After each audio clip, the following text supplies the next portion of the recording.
Pada zaman dahulu kala, hiduplah seorang ibu dengan anak perempuannya yang bernama Darmi. Ayah Darmi sudah meninggal saat Darmi masih kecil. Dahulu mereka hidup berkecukupan, namun setelah ayahnya meninggal, ibu Darmi harus bekerja keras di ladang demi hidup mereka. Karena setiap hari bekerja di ladang, kulit ibu Darmi jadi semakin gelap dan berat. Tubuhnya pun menyusut. Semua dilakukan demi Darmi, putri satu-satunya. Namun, apa yang dilakukan gitu, ia tidak mau membantu ibunya kerja setiap hari. Hanya berdandan, dia juga enggan keluar rumah karena takut kulitnya jadi gelap seperti ibunya. Suatu hari, ibu Darmi akan bekerja di ladang. Ia akan bekerja sampai sore hari, sebab musim panen telah tiba. Ibu Darmi berkata pada Darmi, Darmi, bisakah kamu memasak hari ini, nak? Ibu tidak bisa pulang siang karena harus menyelesaikan panen kita. Jika sudah selesai, maukah kamu mengantarkan ke ladang untuk ibu, nak? Nggak mau, Bu. Kalau nanti aku masak, nanti badanku ini bau tungku. Ibu kan tahu, aku baru saja mandi. Lalu kalau misalnya aku disuruh mengantarkan makanan ke ladang, nanti kulitku ini bisa hitam kayak ibu. Nggak mau lah, Bu. Ibu Darmi hanya menggeleng-gelengkan kepala yang terlihat sedih. Di ladang, Ibu Darmi bekerja dengan keras. Dia mengumpulkan hasil panen karena besok dia akan menjualnya ke pasar. Ia tidak mempedulikan perutnya yang lapar. Saat lelah, dia beristirahat sambil minum air yang dibawanya. Ia berdoa dalam hati, Ya Tuhan, tolong kami. Ubahlah anakku, lepaskan dia dari sifat malasnya.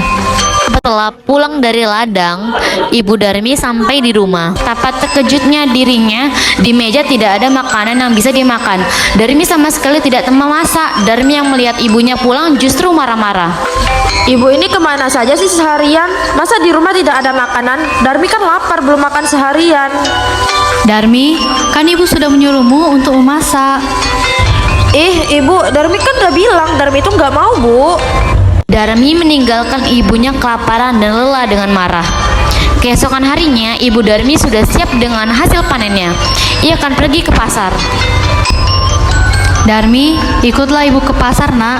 Ibu membutuhkan bantuanmu untuk membawa hasil ladang kita. Nggak mau, Bu. Nanti kalau Darmi ikut ke pasar, kulit Darmi ini bisa kotor.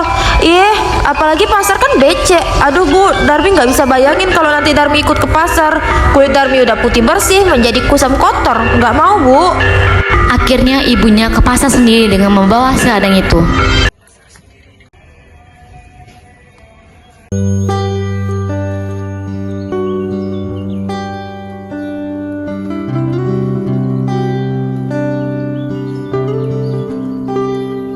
Sorenya, Ibu Darmi pulang membawa uang hasil panen.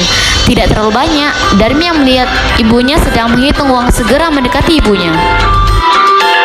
Bu, bedak Darmi habis nih. Beliin dong, Bu. Iya, besok ibu belikan. Tapi kamu harus ikut ke pasar ya, supaya ibu tidak salah beli. Iya deh, Bu. Keesokan harinya, Bu, nanti jalannya jangan berdampingan, Bu. Ibu di belakangku saja. Kenapa, Darmi? Udah deh. Pokoknya ibu di belakangku aja. akhirnya Darmi dengan terpaksa ikut ibunya pergi ke pasar. Darmi sebenarnya malu berjalan bersama ibunya berkulit gelap dan wajah tak terawat. Tiba-tiba di tengah perjalanan ada seorang teman Darmi yang menghampiri dan bertanya, Hai Darmi, kamu mau kemana? Hai, aku mau ke pasar. Itu siapa di belakangmu? Ibumu? dia. Bukan, dia bukan ibuku. Dia itu pembantuku. Mana mungkin dia ibuku? Amit-amit deh. Oh, pembantu. Ya udah deh, aku duluan ya. Betapa sedihnya Ibu Darmi mendengarnya. Namun hanya ia tahan di dalam hati. Mereka melanjutkan perjalanan ke pasar. Darmi bertemu dengan teman-temannya yang lain. Habis ini kita mau kemana lagi nih? Kita ke rumahku aja yuk. Ayo. Kedua gadis itu melihat Darmi, lalu mereka menyapanya.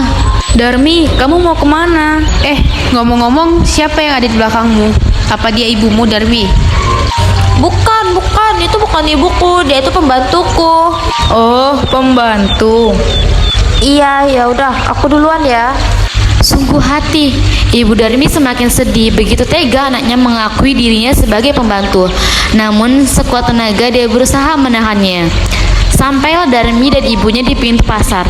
Saat mereka akan memasuki pasar, lagi-lagi Darmi bertemu dengan temannya yang lain. Hei Darmi, tumben kamu mau ke pasar?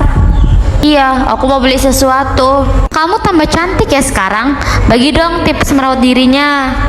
Ah, kamu bisa aja. Jika kamu ingin cantik seperti aku, kamu harus setiap hari luluran. Jangan lupa juga berdandan. Oh, seperti itu. Lalu siapa di belakang kamu? Iya, siapa ya? Ibumu ya? Ah, bukan. Dia bukan ibuku. Dia itu pembantuku. Setelah bertemu temannya, Darmi dan ibunya yang melanjutkan jalan ke pasar. Sampainya di sana, Darmi melihat-lihat dan membeli barang-barang yang dijual di pasar itu.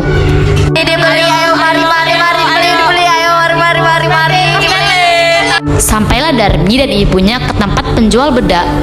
Saya mau dong bedak yang kualitasnya baik dan mahal.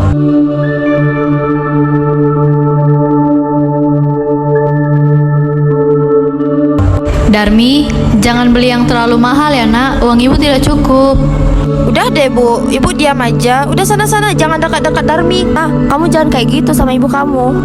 Bukan bu, dia itu bukan ibu saya. Dia itu pembantu saya. Oh, pembantu ya? Iya bu, pembantu saya. Udah bu, saya mau beli ini aja.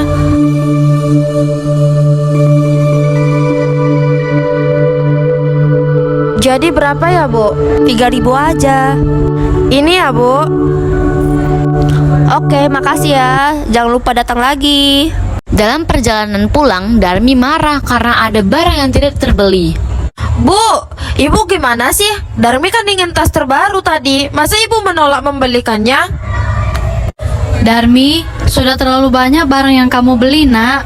Uang ibu sudah tidak cukup lagi. Ah, alasan. Kalau Darmi mau ya ibu harus membelikan dong. Gak usah beralasan uang habis. Lalu ibu tadi sebelum berangkat, Darmi kan sudah bilang ibu itu jangan dekat-dekat dengan Darmi. Darmi itu malu bu, malu. Masa iya Darmi punya ibu yang kayak gini, berkulit hitam tidak terawat. Lalu ibu tahu tidak, dengan tampilan ibu yang seperti ini, ibu itu macam pembantu. Ibu Darmi tak kuasa menahan air matanya. Maka ia pun berdoa. Ya Tuhan, hamba sudah tidak kuat lagi dengan sifat anak hamba. Tolonglah kiranya Tuhan menghukumnya agar dia menjadi jera. Setelah Ibu Darmi selesai berdoa, tiba-tiba Darmi menjerit. Ibu, ibu, tolong bu, kakiku sudah tidak bisa digerakkan bu. Ibu, sakit bu. Sedikit demi sedikit Darmi menjadi batu. Ibu Darmi menangis pilu. Darmi merintih sambil menangis meminta ampun ibunya. Sayang, semua tak bisa kembali.